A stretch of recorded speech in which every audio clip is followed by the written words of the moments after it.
దేవుని పరిశుద్ధ నామానికి మహిమ కలుగును గాక. హల్లెలూయా. మన ప్రభువును రక్షకుడైన యేసుక్రీస్తు పరిశుద్ధ నామములో మీ అందరికీ వందనాలు. గడిచిన వారం అయ్యగారు కీర్తన భాగాన్ని ధ్యానం చేశారు. దేవుడు మళ్ళీ నాకు ఈ అవకాశాన్ని ఇచ్చారు. దావీదు కీర్తన అని ఇక్కడ మనకి కనబడుతుంది. యేసుక్రీస్తు నామములో మీ అందరికీ పునరుద్ధాన శుభాకాంక్షలు తెలియజేస్తున్నాను. ఈ 37వ కీర్తనలో మనము 20 నుంచి చదువుకుంటూ వచ్చాం.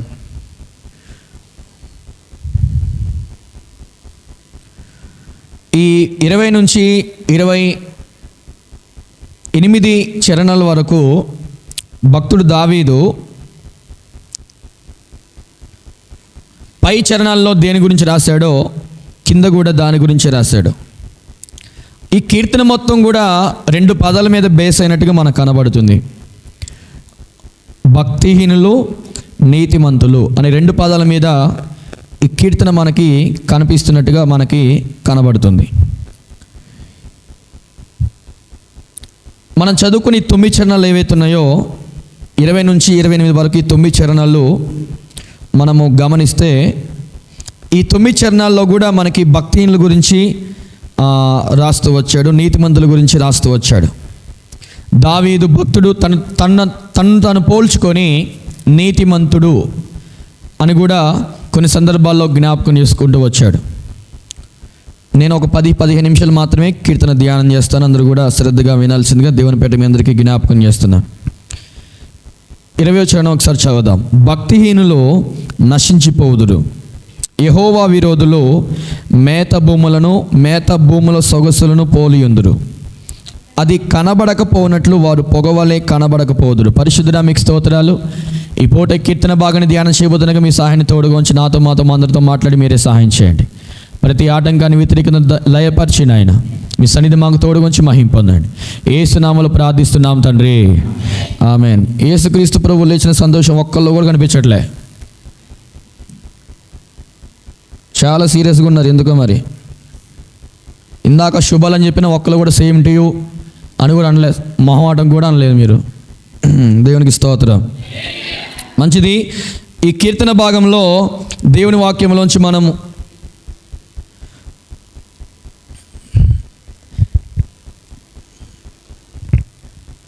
ఇక్కడ కీర్తనకారుడు దావీదు భక్తిహీనులు ఎలా ఉంటారు అనే దాని గురించి ఇక్కడ జ్ఞాపకం చేస్తున్నాడు. ఎలా ఉంటారు? దేవుని విరోధులు అని చెప్తున్నాడు. దేవుని విరోధులు ఎలా ఉంటారంట? మేత భూముల సొగసులను పోలి ఉంటారు. అది కనబడకపోనట్లు వారు పొగవలే కనబడకపోదురు అని చెప్తున్నాడు. భక్తిహీనులు అప్పు చేసి తీర్చగయుందురు, నీతిమంతులు దాక్షిణ్యం కలిగి ధర్మం ఇస్తారు అని చెప్తున్నాడు.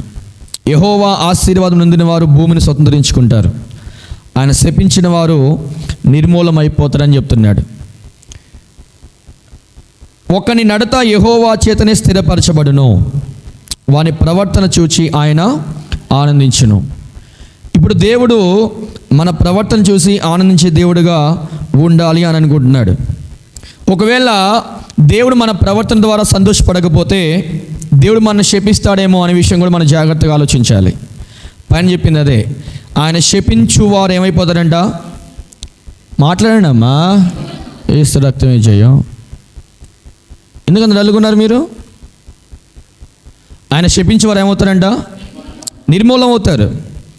శపించేవారు నిర్మూలం అవుతారు. అంటే ఆ శాపం ఎలా ఉంటుందంటే ఇక నరకానికి తీసుకువెళ్ళేంత వరకు కూడా అది పనిచేస్తూ ఉంటుంది. ఇక్కడ ఏం చెప్తున్నాడు? అందుకు ఇప్పుడు ఒకని నడత యెహోవా చేత మాత్రం ఏం చేయాలి? స్థిరపరచబడాలి. యెహోవా చేత స్థిరపరచబడితే అప్పుడు ఆయన ద్వారా మనం శపించబడకుండా దేవుడు కృపనిస్తాడు. దేవునికి స్తోత్రం. హల్లెలూయా. దేవుని వాక్యం మనం జాగ్రత్తగా గమనిస్తే చూడండి, ఇక్కడ ఒకని నడత యెహోవా చేతనే స్థిరపరచబడును. నేను అంతకుముందు కూడా ఈ వాక్యం గురించి మీకు సొలొమోను గురించి చెప్తూ వచ్చాను. కొంతమంది 2-3 భక్తుల గురించి జ్ఞాపకం చేస్తూ వచ్చాను. వాని ప్రవర్తన చూసి ఆయన ఆనందిస్తారంట. యెహోవా అతని చేయి పట్టుకొని ఉన్నాడు గనుక అతడు నేలను పడినను లేవలేక ఉన్నాడు అని చెప్తున్నాడు. ఎవరు కింద పడిపోయిన లేవలేక ఉంటారు అని అంటే ఇక్కడ జ్ఞాపకం చేస్తున్నాడు. అంటే యెహోవా చేత ఎవరైతే స్థిరపరచబడతారో వాళ్ళు నేలను పడిపోయినా తిరిగి లేస్తారు అని చెప్తున్నాడు. దేవునికి స్తోత్రం. హల్లెలూయా. ఈ రోజున మనం దేవుని చేతిలో ఉన్నామా, దేవుని చేతిలో నుంచి భూమి మీద, లేకపోతే దేవుని చేతిలో నుంచి కింద పడిపోయామా అనేది మనం ఆలోచన చేయాలి. దేవుని సంగమా, దేవుని బిడ్డలారా, ఇక్కడ మనం దేవుని వాక్యాన్ని గమనిస్తున్నప్పుడు యెహోవా అతను చేయి పట్టుకొని ఉన్నాడు. అంటే దేవుడు మన చేయి పట్టుకుంటే మనము ఒకవేళ పడిపోయినా తిరిగి ఏం చేస్తామంట, లేస్తామని చాలా స్పష్టంగా చెప్తున్నాడు. నీతిమంతులు కదిలింపబడరు అనే మాట మనకు అనిపిస్తుంది. నీతిమంతులు ఎలా ఉంటారంటే ఒక పర్వతం ఏ విధంగా స్థిరంగా ఉంటుందో నీతిమంతులు కూడా దేవుళ్ళు అంత స్థిరంగా ఉంటారు అనే మాట మనకి బైబిల్లో కనిపిస్తూ ఉంది. ఈ రోజున దేవుని చేయి పట్టుకున్నాడా పట్టుకోలేదా అనేది నువ్వు అర్థం చేసుకోవాలి. నేను ఫైనల్గా ఒక మాట చెప్తాను. ఏం తెలుసా, నేను రాత్రి కూడా చెప్పాను, ఇప్పుడు చెప్తున్నాను, ఇక ముందు కూడా చెప్తాను. మీ పేరు కానీ జీవ గ్రంథంలో లేకపోతే, మీ పేరు జీవ గ్రంథంలో లేకపోతే మీ చెయ్యి దేవుడు పట్టుకోడు. మీరు అనుకుంటున్నారేమో మా పేరు జీవ గ్రంథంలో ఉందని. దేవుని సంగమా జాగ్రత్త. రక్షణ పొందిన వాళ్ళ గురించి చెప్తున్నాను. రక్షణ పొందిన వాళ్ళ గురించి చెప్పట్లేదు నేను. రక్షణ పొందిన వాళ్ళు ఎవరైతే ఉన్నారో వాళ్ళు మీ పేర్లు జీవగ్రంథంలో ఉందా లేదా మీరు ఏం చేయాలంటే ఆలోచన చేయాలి. మీ పేరు కానీ జీవగ్రంథంలో ఉంటే దేవుడు మీ చేయి పట్టుకొని నడిపిస్తూ ఉంటాడు. అది కూడా మీరు నమ్మకంగా బతికితేనే. ఒకవేళ మనం అటు ఇటు ఒకవేళ భక్తి చేస్తే దాన్ని తుడిపేసే అవకాశం కూడా ఉండొచ్చు. ఇప్పుడు మన పేరు జీవగ్రంథంలో ఉండాలి అని రాత్రి మీకు చాలా రెఫరెన్స్ మీకు ఇచ్చాను. ఒకవేళ మన పేరు జీవగ్రంథంలో లేకపోతే ఎలా ఉంటుంది? దేవుని వాక్యం మనం జాగ్రత్తగా గమనిస్తే దేవుడు మన చేయి వదిలేస్తాడు. క్రీస్తు విరోధి రాబోతున్నాడు. క్రీస్తు విరోధి వచ్చినప్పుడు దేవుడు చేయి పట్టుకోవాల్సిన మనము క్రీస్తు విరోధి చేయి పట్టుకుంటాం. 666 ముద్ర వేయించుకొని దేవునికి ఎడబాటు అయిపోతాం. సాతానికి దగ్గర అయిపోతాం. దేవునికి వ్యతిరేకులు అయిపోతాం. దేవుని సంగమా, మీరు అనుకుంటున్నారేమో ఇప్పుడున్న దినాలు మంచిగానే ఉన్నాయి, రాబోతున్న దినాలు కూడా ఇంకా ప్రశాంతంగా ఉన్నాయి అనుకోమాకండి. చాలా వ్యతిరేకత భూమి మీద చెలదాగబోతూ ఉంది. అందుకోసమే నిన్న మంచి సాక్షులు చెప్పారు, వాకింగ్ చెప్పుకుంటా మందిరానికి వస్తాం అని చెప్పారు. వస్తున్నారా? ప్రార్థన చేసుకుంటాం అని చెప్తున్నారు. చేసుకుంటున్నారా? మీ ప్రార్థన మీ వాక్యమే తర్వాత మిమ్మల్ని నిలబెట్టే దేవుళ్ళలో దేవుడు చేయి పట్టుకున్న వాళ్ళని ఎప్పుడు కూడా దేవుడు విడిచిపెట్టాడు. ఎప్పటి వరకు అంటే యాంటీ క్రైస్ట్ పరిపాలన వచ్చే వరకు కూడా, క్రీస్తు విరోధి భూమి మీద పరిపాలన చేసే వరకు కూడా. మీకు మత్తయి సువార్త 24వ అధ్యాయానికి ప్రకటన గ్రంథం 6వ అధ్యాయానికి చాలా దగ్గర సంబంధం రాత్రి మీకు జ్ఞాపకం చేస్తూ వచ్చాను. ఇప్పుడు రాని వాళ్ళకి అదేంతో అర్థం కాదు, దాంట్లో మర్మం కూడా వాళ్ళకి ఏందో తెలియదు. జాగ్రత్త. వాక్యం 40 రోజులు అవుతున్నాయి. ఇక్కడ మంచి ఇంటి దగ్గర కూర్చొని సుఖపడుతున్నారు. ఇంట్లో కూర్చొని మంచిగా సుఖపడండి, నరకానికి పోయి ఆతన పడండి. అర్థమైందా? మంచిగా నరకానికి పోయి ఆతన పడండి. భూమి మీద ఆయన చేసింది కూడా అదే కదా, ధనవంతుడు కూడా చేసింది. ఏంది? భూమి మీద ఏం చేశాడు? మంచి సుఖపడ్డాడు. నరకానికి పోయి ఏమంటున్నాడు? మళ్ళీ ఏమంటున్నాడు? తండ్రి నాకు ఇంకా 5 సుఖపడండి. మంచిగా ఇంటి దగ్గర కూర్చొని సుఖపడండి. మంచిగా సుఖపడితే, ఇంటి దగ్గర కూర్చొని సుఖపడితే పరలోకం కావాలని ప్రార్థన చేస్తే దేవుడు పరలోకం ఇస్తాడు. అంతేనా? జ్ఞానం ఉండాలి కొంచెం అన్నా. వారం చర్చికి వస్తున్నాం కదా, ప్రార్థన చేసుకున్నాం కదా, కొద్దిగా 10 రూపాయలు 20 రూపాయలు కానుకెత్తున్నాం కదా, నెలకు ఒకసారి గుప్పడి బియ్యం దశమాగా ఎత్తున్నాం కదా, పరలోకం వెళ్ళిపోతారా? ఆశమాష అనుకున్నారు దేవుడు చేయబట్టుకోవడం అంటే. ఆశమాషగా దేవుడు చేయబట్టుకోవడం అంటే. అందుకోసమే జాగ్రత్తగా ఉండాలి. వారము బిట్వీన్ వీక్స్లో వారం మధ్యలో జరిగే ప్రార్థనలోనే సరిగ్గా వచ్చి వాక్యం చదువుతూ ప్రార్థన చేసుకుంటున్న మాకే భయం అవుతుంది, దేవుడు అట్లా ఎత్తబడతామో లేదో అని. ఎందుకంటే ఇంకా సరైన భక్తి, సరైన ఆత్మీయత ఉందో లేదో, ఆ పొజిషన్లోకి వెళ్ళామో లేదని ఒకసారి ఆలోచన వస్తూ ఉంది. ఇంటి దగ్గర కూర్చుని మీకేమొస్తుంది? మరి ఏమొస్తుంది? మీరు ఇంటి దగ్గర కూర్చున్న వాళ్ళు మీకేమొస్తుంది? మీ చేయి పట్టుకున్నాడు దేవుడు. భ్రమ మీది, భ్రమ. మాకు దేవుడు తోడుగా ఉన్నాడు. ఇంటి దగ్గర కూర్చొని ముచ్చట్లు పెట్టుకొని దేవుడు మాకు తోడుగా అని చెప్పండి బయట వాళ్ళకి. వ్యర్థమైన మాటలు కాకపోతే. చర్చికి రాకుండా, ప్రార్థన రాకుండా, ఇంటి దగ్గర కూర్చొని సమయాన్ని వ్యర్థం చేసుకుంటా, దేవుడు మాకు తోడుగా ఉన్నాడు, దేవుడు మాకు క్షేమాన్ని, దేవుడు మమ్మల్ని దీవిస్తున్నాడు. మీ దీవెన శరీర సంబంధమైంది, ఆత్మ సంబంధమైంది కాదు. ఇంట్లో కావాల్సిన వస్తువులు మొత్తం కొనుక్కుంటారు, అది ఏ సంబంధమైన ఆశీర్వాదం? అది ఫిజికల్ బ్లెస్సింగే, అది డివైన్ బ్లెస్సింగ్ మీకు లేదు. మీకు డివైన్ బ్లెస్సింగ్ ఎప్పుడు వస్తుందంటే మందిరానికి వచ్చి దేవుని నమ్మకంగా దిగినప్పుడు మీకు డివైన్ బ్లెస్సింగ్ వస్తుంది, దైవిక ఆశీర్వాదం వస్తుంది. చాలామందికి లేదు అది. మీరు భ్రమపడుతున్నారు, దేవుడు మా చేయి పట్టుకున్నాడు అని మీరు భ్రమపడుతున్నారు. ఉదయకాల సమయంలో మనం ధ్యానం చేయలే, క్లయోపా పక్కన ఇంకో స్నేహితులు ఇద్దరు కలిసి వెళ్తున్నప్పుడు యేసుక్రీస్తుని గుర్తుపట్టారు. వాళ్ళు భ్రమపడ్డారు, వాళ్ళు క్రీస్తు కాదులే అనుకుని భ్రమపడ్డారు. మీరు కూడా భ్రమపడుతున్నారు దేవుడు మాకు తోడుగా ఉన్నాడని. ఒకవేళ తోడుగా ఉండి మీ ప్రాణాన్ని కాపాడుతాడేమో, ఒకవేళ ఇంకా కనికరం చూపించి దయ చూపించి మీ దేహాన్ని కాపాడుతాడేమో, కానీ దేవునికి విరోధంగా బతికితే మాత్రం ఆత్మను పొరపాటును కూడా దేవుడు కాపాడు. మనుషులు చంపేవానికి భయపడద్దు, ప్రాణాన్ని దేహాన్ని చంపేవానికి భయపడద్దు, ఆత్మను కూడా చంపేవానికి మిక్కిలి భయపడని దేవుని లేఖనం సెలవిస్తూ ఉంది. ఇంటి దగ్గర కూర్చుంటే ఎన్ని వస్తుందండి? ఏమొస్తుంది ఇంటి దగ్గర కూర్చుంటే? మీకు ఏ సాధిస్తారు? ఇంటి దగ్గర కూర్చొని మీరు ఏ సాధిస్తారు? చెప్పండి, నేను సాధించాను చెప్పండి. ఇంటి దగ్గర కూర్చొని మీరు ఏ సాధించలేదు. ఇంటి దగ్గర కూర్చొని అంత్య దినాల్లో ఉన్నాం, అపాయకరమైన కాలంలో ఉన్నాం. కరువులు, భూకంపాలు ప్రారంభించబడ్డాయి. యాంటీ క్రైస్టు ఇప్పటికీ పరిపాలన స్టార్ట్ చేసి కనబడకుండా తన పనిని కొనసాగిస్తున్నాడు. అలాంటి కాలంలో ఉన్న మీరు చర్చిలో దేవుని సన్నిధిలో కనపడకుండా ఇంటి దగ్గర కూర్చొని మంచిగా తెల్లవారుజాము ప్రార్థనకు నిద్రపోతారు. బుద్ధి ఉందా కొంచెమైనా మీకు? బుద్ధి ఉందా మీకు కొంచెమైనా? అసలు ఉందా?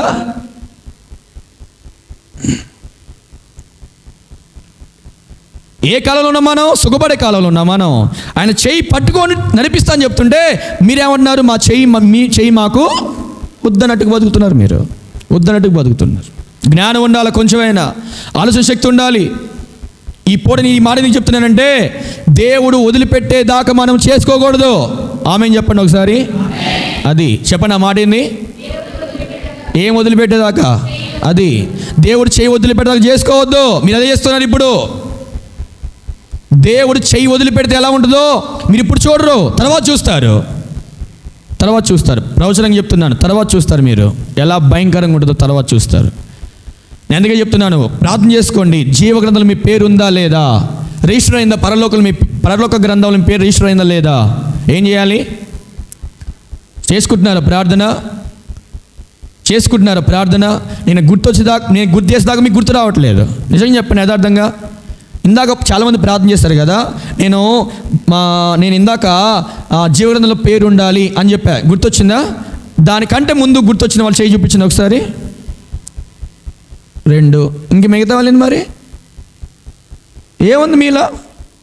మీలో దేవుని ఆత్మ పనిచేస్తుందా? ఏముంది? మీరు చర్చికి వచ్చి ఉపయోగం ఏంది? వాళ్ళ ఇంటి దగ్గర కూర్చుని ఉపయోగం ఏముంది? ఏముందండి? ఏం సాధిస్తున్నామని చర్చికి వచ్చి? ఒక మాట మీరు దేవునికి చెప్పలేకపోతున్నారు. ప్రభువా నా పేరు జీవగ్రంథంలో రాయి చెప్పలేకపోతున్నాను అంటే మిమ్మల్ని ఏమనాలి? అసలు ఏమనాలి మిమ్మల్ని? చెప్పండి ఒకసారి. ఒక మాట చెప్పలేడు దేవుడికి. ప్రభువా మా పేరు జీవగ్రంథంలో రాయి నాయన,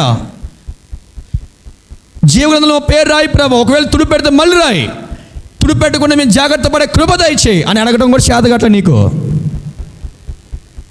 శాతగాని బతుకు అయిపోయింది మంది, శాతగాని బతుకు. తిడుదని అనుకోమాకండి. ఆత్మీయ రెబ్యూక్ ఇది, ఒక ఆత్మ సంబంధమైన గద్దింపు ఇది. సంఘము నేను ఎలా చూడాలనుకుంటుంది తెలుసా? అందుకే నేను ప్రతిరోజు ప్రార్థన చేసేది మీకు. సంఘం సిద్ధపడాలి, సంఘక్షేమం కోసం ప్రార్థన చేసి. అందుకోసమే సంఘం ఎత్తబడాలంటే ఏం చేయాలి? మీ పేరు జీవగ్రంథంలో రాయబడాలి కదా. రక్షణ పొందిన వాళ్ళ పేర్ల జీవగ్రంథంలో రాయబడిపోతే పరిస్థితి ఏంది? భ్రమపడమాకండి దయచేసి. మీ అందరి చేతులతో నేను చెప్తున్నాను, భ్రమపడమాకండి. దేవుడు నా చేయి పట్టుకున్నాడులే.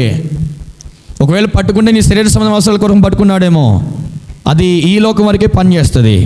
ఆత్మ సంబంధంగా నీ చేయి పట్టుకోకపోతే నువ్వు భూమి మీద అట్లే మిగిలిపోతావు. అందుకే చెప్తున్నాడు. నేను ముగిస్తాను, ఒక 2-3 నిమిషాలు. 25 చూడండి. నేను చిన్నవాడినై ఉంటిని, ఇప్పుడు ముసలివాడినై ఉన్నాను. నీతిమంతులు వెరవబడుట కానీ వారి సంతాన భిక్షమిత్రుడు కానీ నేను చూడలేదు. దినమెల్ల వారు దయలు ఇచ్చిచుందురు, వారి సంతానం వారు ఆశీర్వదింపబడుదురు. కీడు చేయడం మాని మేలు చేయము, అప్పుడు నీవు నిత్యము నిలిచెదవు. దేవునికి స్తుతి కలుగునుగాక. ఏలైనగా యెహోవా న్యాయమును ప్రేమించేవాడు, ఆయన తన భక్తులను విడువడు. వారెన్నటికి కాపాడబడుదురు కానీ భక్తిహీనుల సంతానము. ఈరోజు మనం భక్తిహీనుల సంతానం కోసం దేవుడిని తెలుసుకోలేదు, రక్షణ పొందలేదు. నీతిమంతులుగా పిలువబడడం కోసం మనం సపరేట్ చేయబడ్డాం, ప్రత్యేకించబడ్డాం, దేవుడి రక్తంలో కడగబడ్డాం, ఆయన పునరుద్ధానాన్ని జ్ఞాపకం చేసుకుంటున్నాం. కాబట్టి నేను ముగింపులు మీ అందరికీ జ్ఞాపకం చేస్తున్నాను. దయచేసి దేవుడు మా చేయి పట్టుకున్నాళ్లే, చదువులో తోడుగా ఉన్నాళ్లే, ఆరోగ్యంలో తోడుగా ఉండాలి, ఈ కాదు మీకు కావాల్సింది. ఇప్పుడు దైవికమైన హస్తం మాతో ఉందా, దైవికమైన హస్తం మా చేయి పట్టుకుందా అని మీరు ఏం చేయాలి? ఆలోచించాలి. ఆలోచన మీకు లేదు. దైవికమైన శక్తి మమ్మల్ని నడిపిస్తుందా, దైవికమైన దక్షిణహస్తం మమ్మల్ని నడిపిస్తుందా, మాకు తోడుగా ఉందా అని ఆలోచన మీకు ఏమి లేదు దేవుని బిడ్డలారా. కాబట్టి జాగ్రత్త పడండి. నా ఉద్దేశం ఏంటంటే, నా బాధ ఏంటంటే, రక్షణ పొందిన ప్రతి ఒక్కరు కూడా అక్కడ ఉండాలని నేను ఆశపడుతున్నాను. ఆమె చెప్పిన సింపుల్ కదా అక్కడ ఉండమంటే. ఆమె చెప్పారు సంతోషమే, మీ అందరికీ వందనాలు. ఆమె చెప్పిన వాళ్ళని బట్టి సంతోషం, చెప్పిన వాళ్ళని బట్టి కూడా సంతోషమే. కానీ తేలికి వెళ్ళిపోతారు పరలోకం. మనం దినాల్లో ఉన్నాం కదా, అపాయకరమైన దినాల్లో ఉన్నాం కదా. యాంటీక్రైస్ట్ పరిపాలన ప్రారంభించబోతున్నాడు కాబట్టి జాగ్రత్తగా ఉండాలి.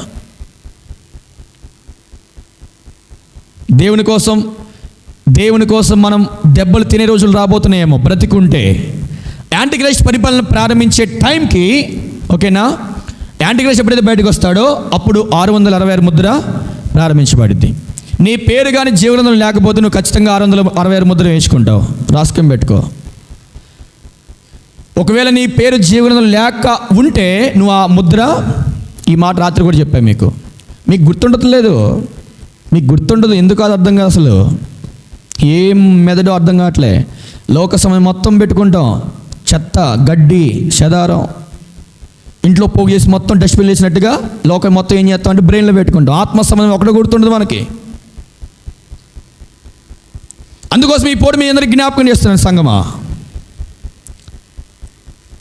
దేవుడు ఈ పూట మీ అందరికీ జ్ఞాపకం చేస్తున్నాడు. దేవుడు మన చెయ్యి పట్టుకొని ఉన్నాడు. అది ఆత్మ సంబంధంగా లేకపోతే శరీర సంబంధంగా మీరే ఆలోచన చేయాలి. దేవుడి మాటలు దీవించును గాక. ప్రార్థన చేద్దాం, మోకరించండి. చిన్న ప్రార్థన చేద్దాం, మోకరించండి. పరిశుద్ధుడా, ప్రేమ కలిగిన తండ్రి, మీకు స్తోత్రాలు. ఇంతవరకు మీరు మాతో మాట్లాడుతూ వచ్చారు. ఈ మాటలు మా జీవితంలో ఫలించడానికి మీరే కృప దయచేయండి. ఇంకా మేము సుఖపడుతున్నాం, కష్టపడాల్సిన సమయంలో కూడా సుఖపడుతున్నాం అంటే మేము ఎంత అవివేకులో మాకు అర్థమవుతుంది ఆయన. ఇంకా విషయం చాలామందికి అర్థం కావట్లేదు.